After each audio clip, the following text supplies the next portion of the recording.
السلام علیکم، آپ دیکھ رہے ہیں خالد اقبال یوٹیوب چینل۔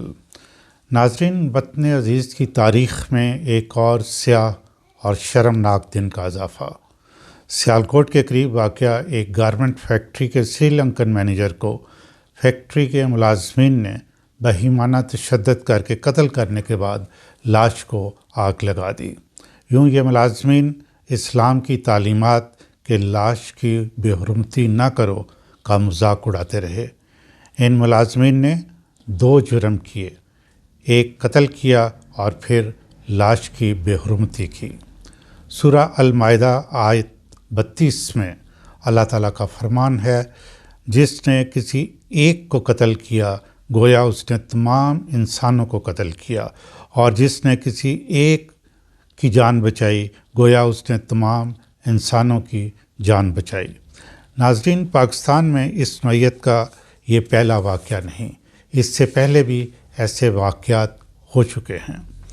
اس وجہ سے عالمی سطح پر پاکستانی سوسائٹی کو ایک تشدد پسند یعنی پر تشدد سوسائٹی قرار دیا جاتا ہے، اور عالمی سطح پر جب بھی کسی ملک یا ادارے نے پاکستان کو نقصان پہنچانا ہوتا ہے تو وہ ایسے ہی واقعات کو سامنے لا کر یہ کارڈ استعمال کرتے ہیں۔ ناظرین، بات سوچنے اور سمجھنے کی ہے، آپ کائنڈلی ذرا میری بات پہ غور کیجیے گا۔ اس طرح کے واقعات سے ہر پاکستانی غیر محفوظ ہے۔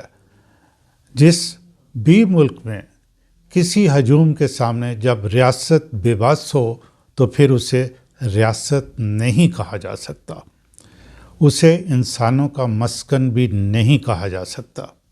جنگلوں میں جانور اور بھیڑیوں کا یہی رویہ ہوتا ہے کہ ایک غول اکٹھا ہوتا ہے اور دوسرے کمزور جانور کو ختم کر کے اس کا گوشت تک کھا جاتا ہے۔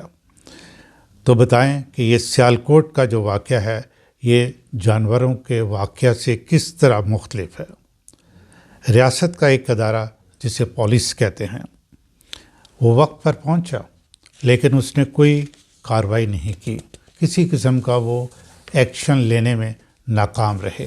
اور یہ انہوں نے وجہ کیا بتائی؟ انہوں نے کہا کہ ہجوم بہت زیادہ تھا اور ہم کوئی کارروائی نہیں کر سکتے تھے۔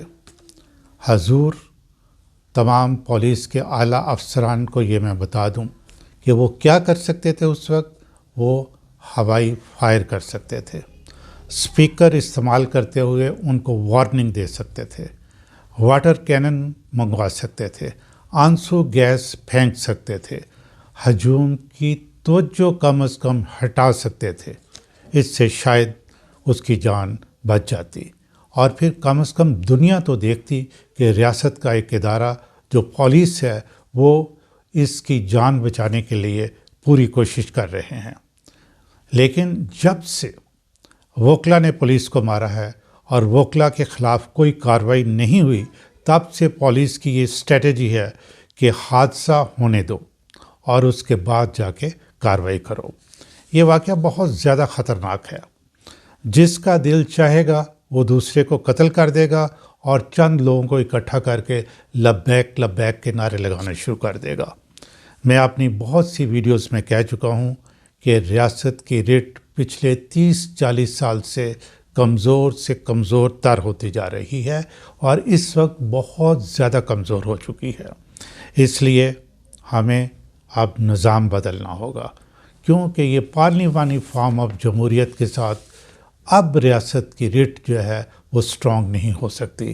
ہمیں صدارتی نظام کی طرف جانا ہوگا۔ میں سری لنکن صدر کا شکریہ ادا کروں گا کہ جنہوں نے پھر ایک مرتبہ اپنا پاکستان کا دوست ہونے کا ثبوت دیا، اور انہوں نے پاکستان کو مزید شرمندہ کرنے کی بجائے یہ امید کی کہ پاکستان جو ہے وہ جنہوں نے قتل کیا ہے ان کے خلاف ایکشن لے گا۔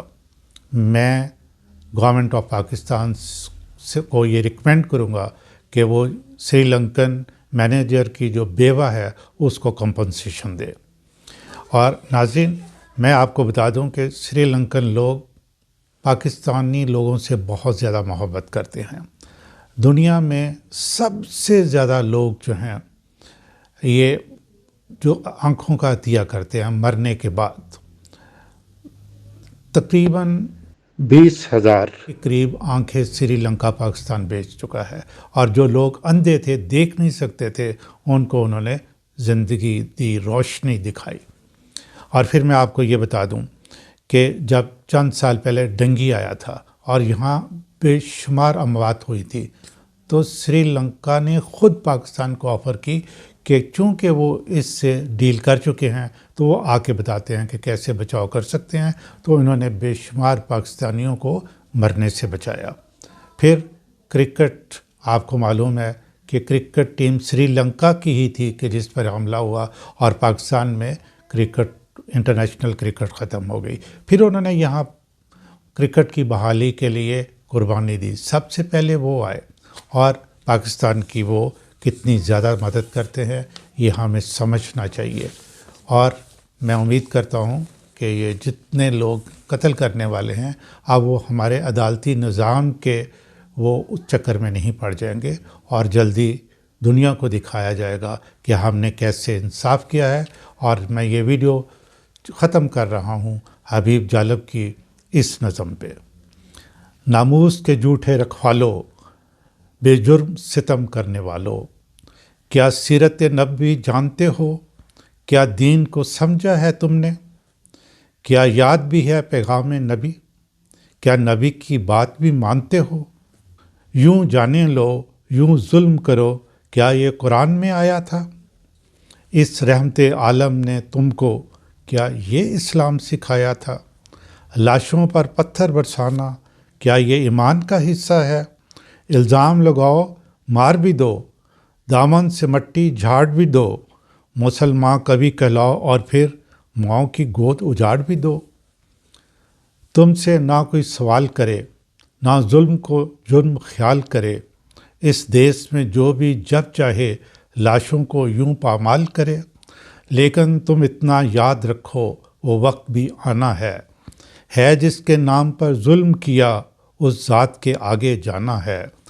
اس خون حق کو پھر وہ میزان حشر میں تولے گا، وہ سرور عالم محسن جاں تم سے اتنا تو بولیں گے، اے ظلم و جبر کے متوالو، تم حق کے نام پر باطل ہو، تم وحشی ہو، تم قاتل ہو۔